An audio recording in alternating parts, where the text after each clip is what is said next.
जन्मदिन जुलाई में है, में यानी कि इन जुलाई वाले महीने के अंदर, इन का मतलब उस महीने में पड़ता है, ठीक है। अगर आप बोले आपका बर्थडे, आप बोल सकते हैं मैं बर्थडे इज इन दिसंबर, मेरा जन्मदिन दिसंबर में पड़ता है।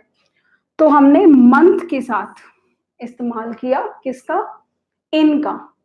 आई हैव माई एग्जाम्स इन अगस्त, अगस्त में मेरे एग्जाम्स है। अब ईयर के साथ कैसे करेंगे, आप बोल सकते हैं आई वॉज बॉर्न इन, और फिर उसके बाद आप अपना बर्थ ईयर बता सकते हैं। I was born in 93, I was born in 2010, I was born in 2000 से 11, I don't think I was born in 2011, okay, इतने बड़ा बच्चा बोल सकता है ये चीज, ठीक है। तो 93, 2010, 2011 ये सब ईयर्स हैं, साल हैं, तो हमने उनके साथ इस्तेमाल किया इनका, हमने समय बताने के लिए यूज किया इनका। मैं ये कह सकती हूँ आई वॉज बॉर्न इन जुलाई इन 1993, मैं जुलाई 93 में पैदा हुई थी, ठीक है। मैं साथ साथ भी बोल सकती हूँ इसको, मैं ऐसे भी बोल सकती हूँ आई वॉज बॉर्न ऑन 26 में इन 1993, ऐसे भी बोल सकते हैं। अगर आप स्पेसिफिक डेट बता रहे हैं, आप महीने के पहले अगर आप डेट बता रहे हैं तो आप ऑन का इस्तेमाल करेंगे, आई वाज बोर्न ऑन 26 में इन 1993, ठीक है। तो इस तरह से आप टाइम को लेकर यूज करेंगे इन का।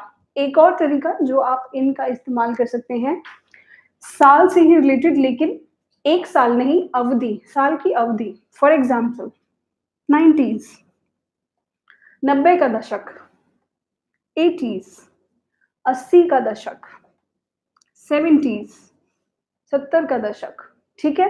तो आप कैसे बोल सकते हैं, मेनी पीपल, या फिर आप ये बोल सकते हैं example, internet came to the world in the 90s, internet 90s में दुनिया में आया, इन द 90s यानी कि 90 के दशक में। People use to enjoy music in the 80s, लोग 80s में म्यूजिक बहुत एंजॉय करते थे, यानी कि इस तरह का म्यूजिक बनता था, बहुत एंजॉय करते थे उसको, उस टाइम का म्यूजिक।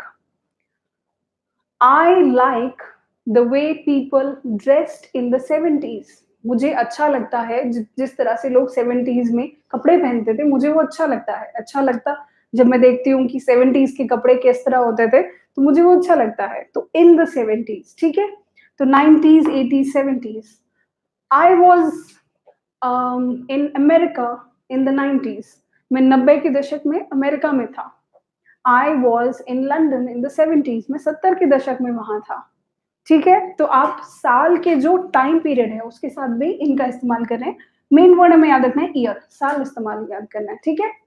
चलिए आगे बढ़ते हैं। नेक्स्ट जो आप यूज कर सकते हैं इनका, वो है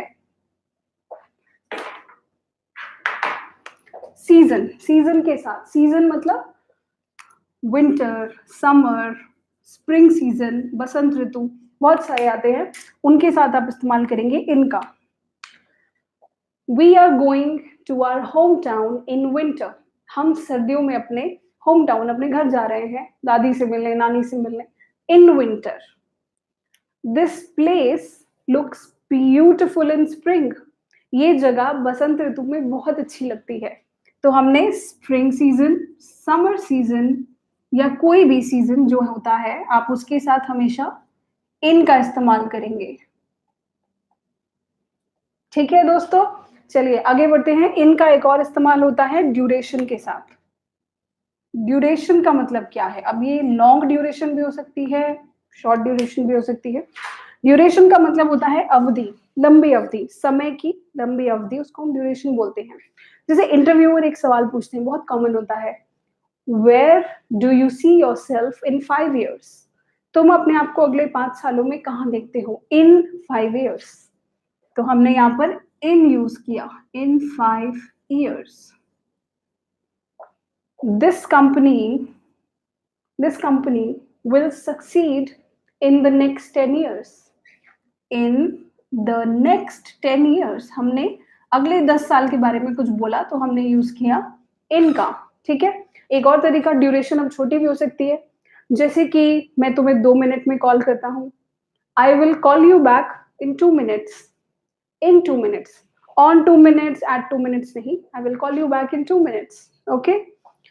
I will complete this task in 3 months. मैं 3 महीने के अंदर ये काम कर दूंगा. तो काम करने के लिए जो आपको ड्यूरेशन टाइम लग रहा है उसको भी आप इनके साथ यूज करके बताएंगे. ओके? चलिए, एक और तरीका जो आप यूज कर सकते हैं एयर के साथ, जैसे कि अभी याद आया